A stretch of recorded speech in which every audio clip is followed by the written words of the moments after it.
And being an athlete, you know, we want that stage. Everybody, listen, my goal was the NBA. That was my goal. And that goal stopped my senior year in high school. It stopped because I knew at the end of the day, nah, that's not what I want to do. That's not. I just want to go to school and I just want to do other things. Okay? But at the same time, I knew for a fact that I wasn't going to push that on my son. I wasn't going to push that on my daughter. Okay? So when we get into our conflicts, you got to look at it. There are the negative point and there's the positive point. So when you look at it, conflicts come as far as the angers that we build within ourselves. The hostility that we have, the tension, the anxiety. And then when you build all that, right? Then it can lead to what? Violence. But we don't think about that because that's just something that's normal and it's something that happened. But at the same time, we think about the little piece of it. Because you're built in with what you have, what's going on. And what leads to that violence is what? What leads to it? The anger. You're pissed off. You're upset. You're mad. It's okay to be pissed off. It's okay to be mad. It's okay to be upset. However, we have to respect our peers. You have to look at the respect from the commitment. You have to be able to do that. Then the potential, right? Outcome. Right? As far as your conflict is concerned, you got to look at clarifying and make sure that the negativity piece that you have within yourself, you got to separate that. You got to learn. You got to learn what it is that's getting you to the point where you're at the zone where you're at from the conflict. You have to learn from that. Then number two, you got to help yourself. Only way you can help yourself with the situation is that you got to help yourself with what you're up against. Because if you don't help yourself, it's going to take you out of your RAM. And if it takes you out of your RAM, then what's going to lead to? It's going to lead to the anger. It's going to lead to the frustration. It's going to lead to bad decision making. Okay? Then you have to look at the last piece I like to talk about is the caring part of it. Okay? You have to care about what you're up against. You really have to care about that. If you don't care about the situation that's in front of you, it's going to hurt this whole piece. Because when you look at yourselves, and when you look at yourself, you're only looking at yourself, because a lot of times we do it. It's human nature. It's human nature. We make bad decisions among ourselves because that's just human nature. However, what you have to do, you got to be able to prepare yourself for what's at the end of the day, what's up in front of us. Because if we decide to just do and go against the grain, and we decide to go against the grain and not care about what we're up against, who are we going to hurt? Yourselves. Absolutely right. And then when you hurt yourself, who's looking at us at the end of the day? The kids. The kids are looking at us. These kids, they are our future. So they're going to make decisions off of what we do.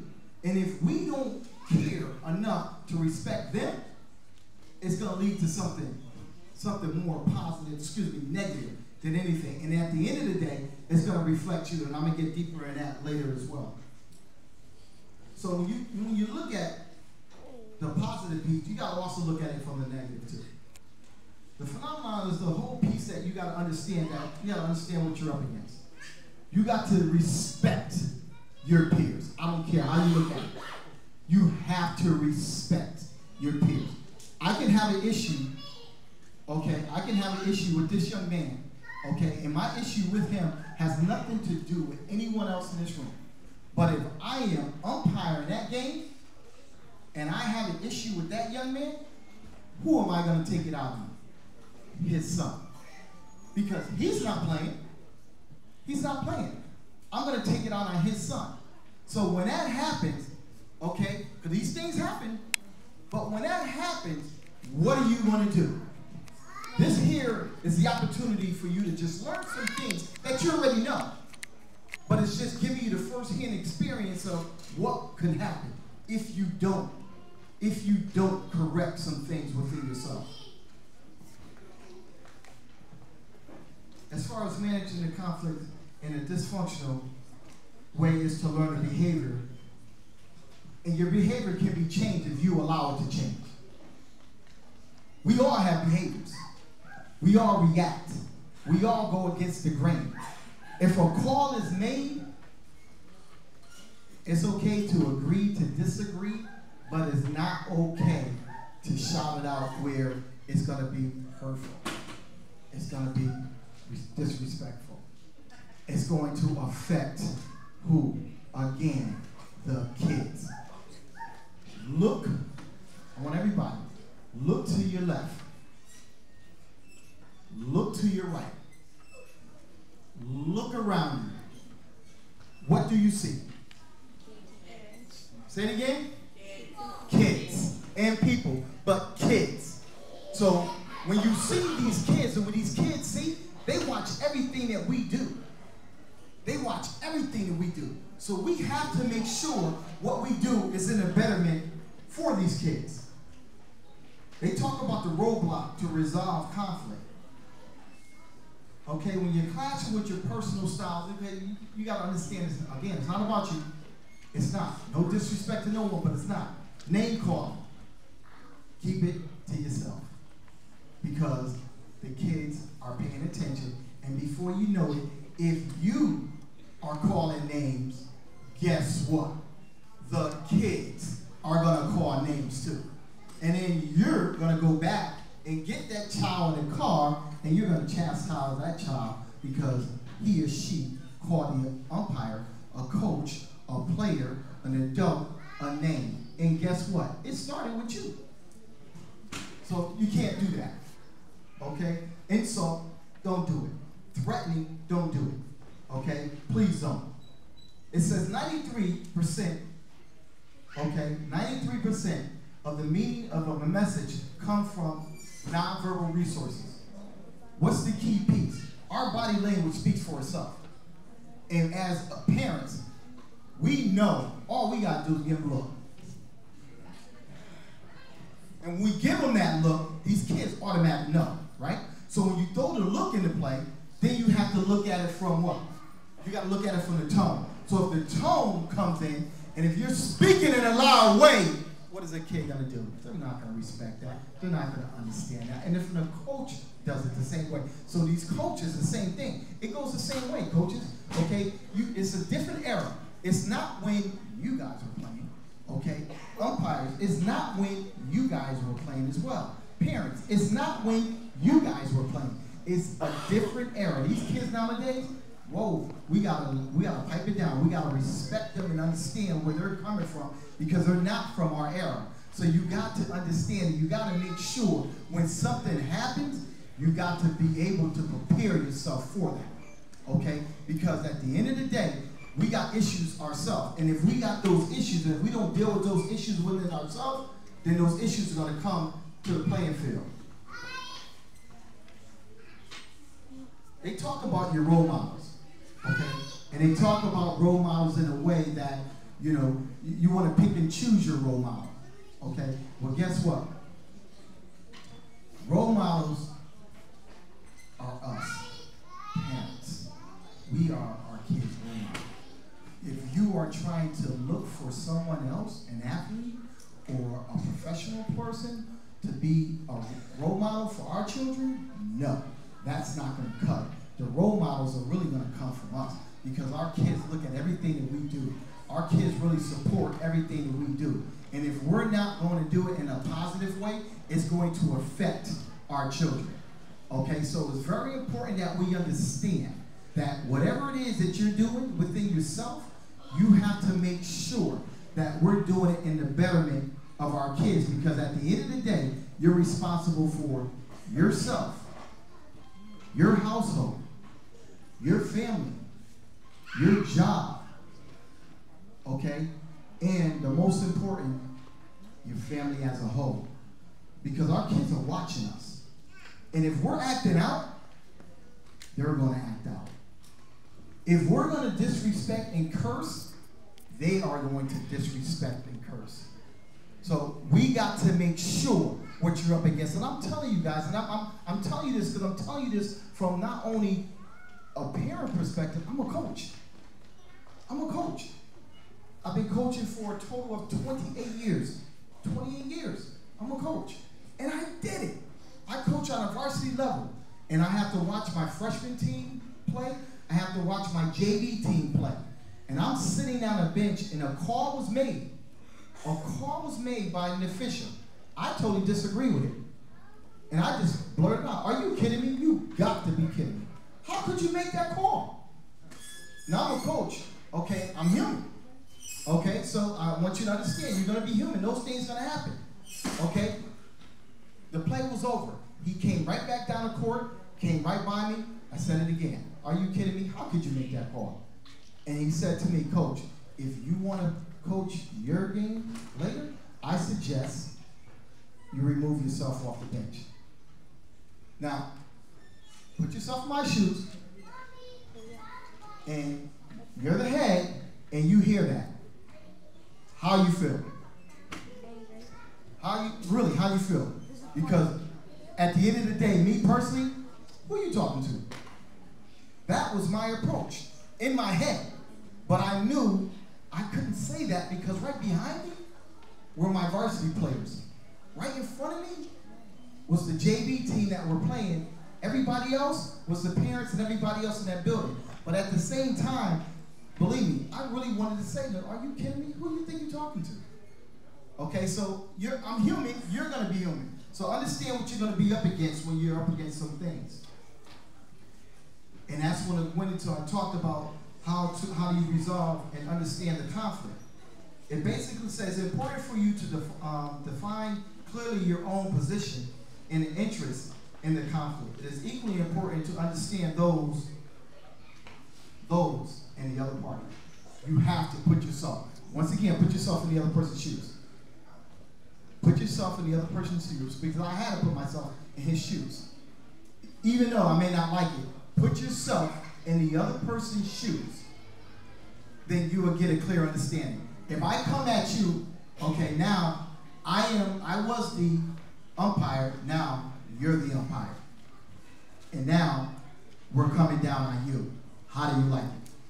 You don't like it. You're not going to like it. So keep it along the same lines. Now, this is the important piece too here, okay? Because they talk about, with this one here, it was, they wanted to talk about controlling your emotions. You can't control your emotions because we're human. With human nature, your emotions going to come into play where it's going to lash out.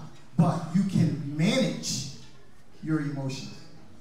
You have to understand how to manage your emotions because your emotions are both a cause and a result of a conflict. The positive emotions are the key to conflict resolution, right? So if the conflict is to de-escalate a situation, you got to be able to know how to de-escalate that situation. And the only way you can do it is within yourself. That's the only way. You got to understand. You can do that within yourself, okay? Because you got to understand the outcome.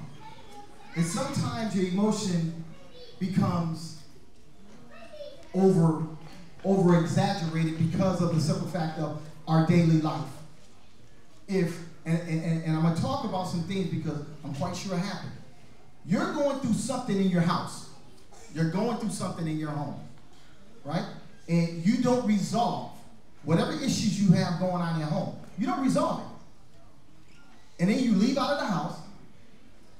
You're on your way to the grocery store. I'm going to give you a situation. Now, I want you to be honest about it. You're on your way to the grocery store. Because you got to get to the park. The game's at 6. You have to pick up water, snacks, whatever. You're on your way to the grocery store. You're there first. You're turning it in. It's one spot. You're about to turn in. Before you know it, here come a car. Zoom. He or she's in. They get out the car. They walk. You're sitting in the car. And your mind's going, correct? Be honest. Your mind's going. Now, that person gets out. He or she is walking into the grocery store.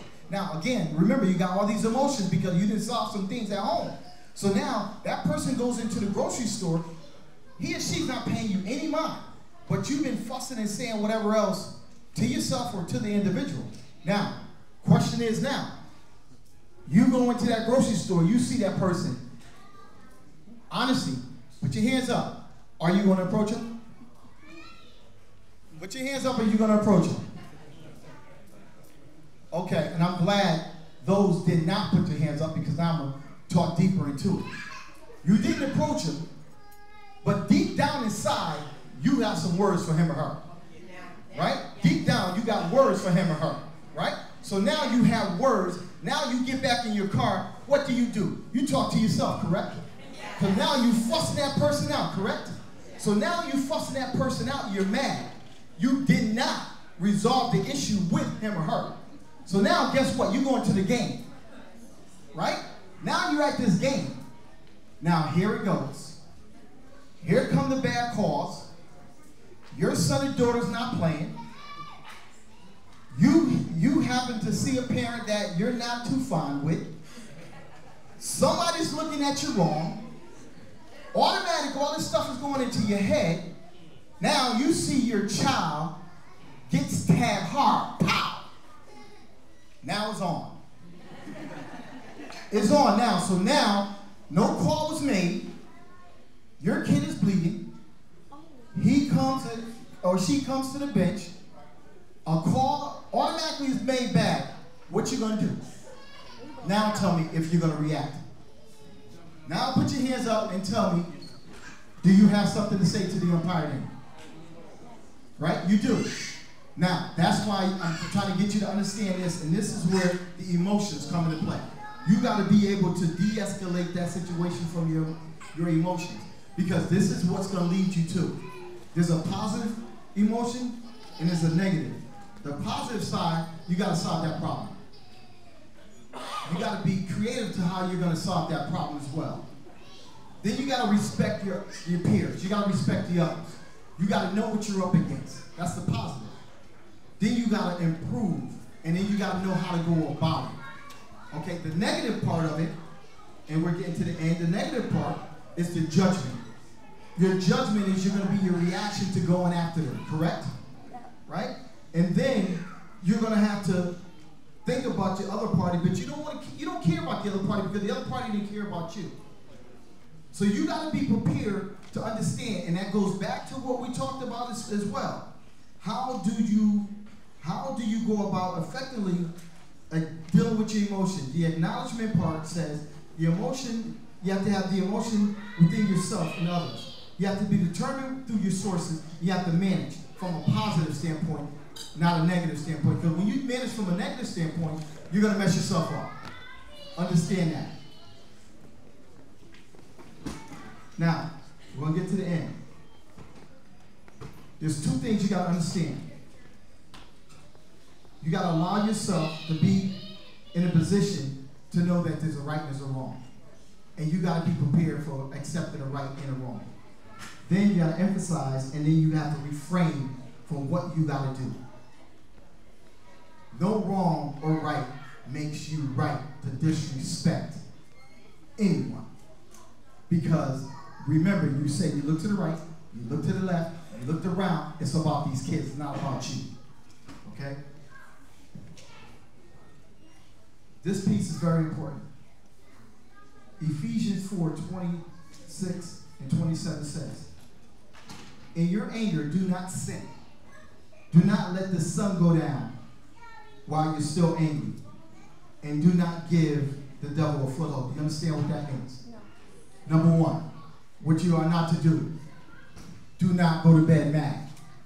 Do not allow yourself to be angry with anyone where you won't be able to correct yourself on a later date. Because if you do that, and God forbid something happens, you will never accept yourself. Understand that. Never forget that.